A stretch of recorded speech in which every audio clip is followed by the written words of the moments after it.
Hello, welcome to Susmita Mondal channel. তো আজ ভাবলাম যে একটু সিঙ্গাড়া বানাই চায়ের সাথে খাওয়ার জন্য। বাপিকে বললাম, তো বাপি বলছে ঠিক আছে বানা। তো দেখা যাক, মাকে বলেছি আলুটা সিদ্ধ করে রাখতে আর মশলাটা ওই পেঁয়াজ আর ওই সব কেটে রাখতে। তো দেখা যাক। এই যে মা প্রেসার কুকারে আলু সিদ্ধ করে রেখেছে, আর এই রুল ময়দাটা মা তেল আবার নুন দিয়ে রেখেছে। জানে যে আমি পরিমাণটা ঠিক দিতে পারবো না। তো এই যে আমি মেখে নিচ্ছি, এটা ভালোভাবে মেখে নেওয়ার পর জল দিয়ে ময়দাটা মাখতে হবে ভালোভাবে। তো আমার এই সব থেকে বিরক্তকর কাজ লাগে এই ময়দাটা মাখা বা আটা মাখা, এই যে হাতে লেগে যায়, এই জিনিসটা আমার ভালো লাগেনি একদম। তো কী করবো, মা এখন টাইম হচ্ছে সন্ধ্যা দেওয়ার সময়, ঠাকুরকে প্রদীপ দেবে। তো মা এখন প্রদীপ দিচ্ছে, তাহলে দেরি হয়ে যাবে, সেই জন্য আমি মেখে নিচ্ছি। তো এই যে এক কাণ্ড করেছি, অনেক জল দিয়ে দিয়েছি, তার জন্য নরম হয়ে গেছে। আবার ময়দা নিয়ে এলাম, আবার ময়দা দিয়ে মাখছি।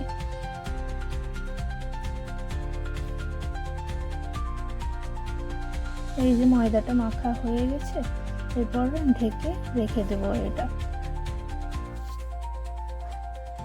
আর এই যে আলু সিদ্ধ করা ছিল, গরম ছিল, হাতে করে আমি পাচ্ছিলাম না, সেই জন্যে ওটা একটা ডাবু দিয়ে করে নিলাম। কিন্তু এটা মা হলে হাতে করেই করে দিত। এই যে বলে না মায়ের রান্না। এই যে কড়াইতে তেল গরম করে তেল দিয়ে দিলাম, এরপর লঙ্কা কুচি আর পেঁয়াজ কুচি কেটে রেখেছিল মা, সেইগুলো দিয়ে দিলাম। আর এই পেঁয়াজ কুচি আর লঙ্কা কুচি ভালোভাবে নাড়াচাড়া করে নিতে হবে একদম, যখন ব্রাউন কালার, এই যে ব্রাউন কালার চলে এসছে, তারপর এই যে আদা বাটা আর রসুন বাটা দিয়ে দিতে হবে। আদা বাটা রসুন বাটাটাও ভালোভাবে মিক্স করে নিতে হবে। আর এই যে টমেটোটাও দিয়ে দিলাম। টমেটোটা দিলে একটু আমার মনে হয় যে টেস্ট ভালো আসে। দোকানে আমি সিঙ্গাড়াতে ওই টমেটোটা পাইনি। তারপর এটাও ভালোভাবে করার পর মশলা দিতে হবে। কিন্তু এই যে দেখছো, আমি ভুলেই গেছি এক্সস্টের ফ্যানটা চালাতে। মা এসে পর বলছে তুই ফ্যানটা কই চালাস, গোটা ঘর তেলের ধোয়া উড়ছে। আবার ফ্যান চালাতে গিয়েছিলাম। তো এই যে এগুলো ভালোভাবে নাড়াচাড়া করে নিয়ে এবারে মশলাগুলো দিতে হবে। এই যে বললাম নুন আমি সঠিক পরিমাণে দিতে পারি না, এই যে একবার নুন দিলাম, আরও একবার মনে হচ্ছে কম হবে, আরও একবার দিলাম। তো যাক, হওয়ার পরে ঠিকঠাকই নুনটা হয়েছিল, একটু মানে কম হয়েছিল কিন্তু ঠিকঠাক। আমি এই যে ভয়ে ভয়ে নুনটা দিচ্ছিলাম যাতে বেশি না হয়ে যায়। কম হলে খাওয়া যায়, কিন্তু বেশি হয়ে গেলে খাওয়া যায় না। এরপর হলুদের গুঁড়ো দিয়ে দিলাম। আমি পরিমাণ ঠিকঠাক জানি না, সেই জন্য একবারে হয় না। আমার মা হলে একবারেই সব মশলা দিয়ে দেয়, মানে একবারে কতটা দিতে হয় আমার মা জানে, যে কত পরিমাণ লাগে একটা তো সবজি বানাতে।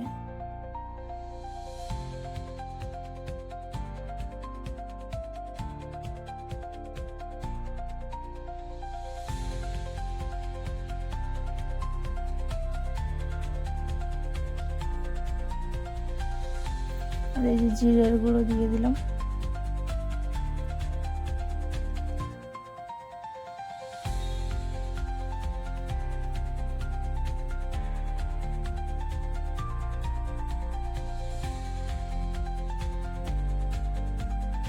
এই মশলাটা ভালোভাবে নেড়ে চেড়ে ভাজতে হবে। ভাজার পর আমি আরও দুটো মশলা দিয়ে দিলাম। ওই যে আগেই বললাম যে এটা হলো যে একটা গরম মশলা, সবজি মশলা বা গরম মশলা দুটোই বলা যায়, কারণ এটা আমরা চিকেন বা মটন করলেও এই মশলাটা দিই। এই যে একটু পরিমাণে বেশি পড়ে গেল, যে ও মানে রান্না করার অভ্যাস না থাকলে যা হয়। আমি রান্না করতে পারি না, পারা নয়, কিন্তু সঠিকভাবে মায়ের মতন গুছিয়ে করতে পারি না।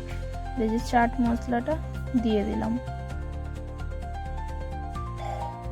এইগুলো আবার ভালোভাবে নেড়ে চেড়ে মশলাটা ভাজা হয়ে যাবে, তারপরে আলুটা দিয়ে দিতে হবে। এই যে ভালোভাবে ভাজা হয়ে গেছে, এরপর আলুটা দিয়ে দিচ্ছি।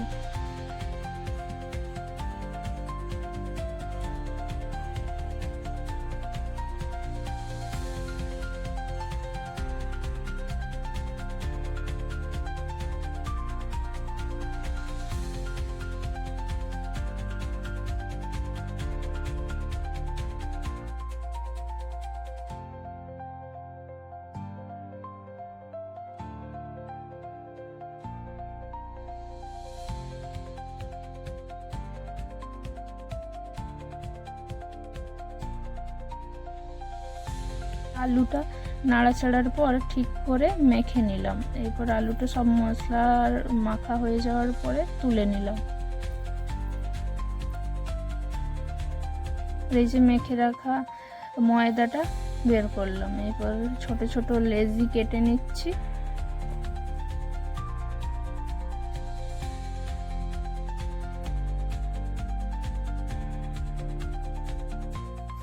এরপরে ঠিকভাবে বেলে নিতে হবে। আর ওই যে পাশে জুতো দেখাচ্ছে ওটা অ্যাভয়েড করবে, কারণ ওটা আমি বাড়িতে পরি, জুতোটা বাইরে পরে যাই না। কারণ অনেক সময় আমার বেশিরভাগই পা ব্যথা করে বা ঠান্ডা লেগে যায়, তখন আমি জুতো পরেই বাড়িতে ঘোরাফেরা করি। আর এই যে এবারে ছুরি দিয়ে কেটে নিলাম। আর আমি রুটিটা জানি না কেন বেলতে পারি, গোল হয়, কিন্তু আমি পরোটাটা বেলতে পারি না। 3টা কোণ আমার হয়েই না, একদম 3টের জায়গায় 4টে 5টা হয়ে যায়, এধার ওধার বড় হয়ে যায়। এরপরে বেলে নিয়ে যে আলুটা মাঝখানে রেখে যেভাবে সিঙ্গাড়া করে সেইভাবে করে নিতে হবে।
এটা আমি সেকেন্ড টাইম করছি, তাও মোটামুটি হয়েছে। ফার্স্ট টাইম আমি আর আমার একটা বান্ধবী মিলে করেছিলাম, তো ঠিকঠাক হয়েছিল, কিন্তু ফেটে গিয়েছিল, ভালোভাবে মুড়তে পারিনি।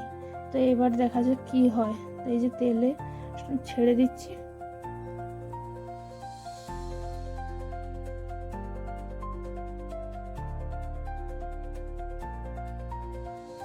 যে ভাজা হয়ে আসছে, এরপরে তুলে নিতে হবে। এরকম সবগুলোই ভেজে নিলাম। তো বাপিকে জিজ্ঞেস করলাম কেমন হয়েছে, বললো ভালো হয়েছে। তো মানে বোঝাই গেল যে খুব ভালো হয়নি, জাস্ট খাওয়ার মতো হয়েছে। তো ভিডিওটা দেখার জন্য ধন্যবাদ, আর সাবস্ক্রাইব করে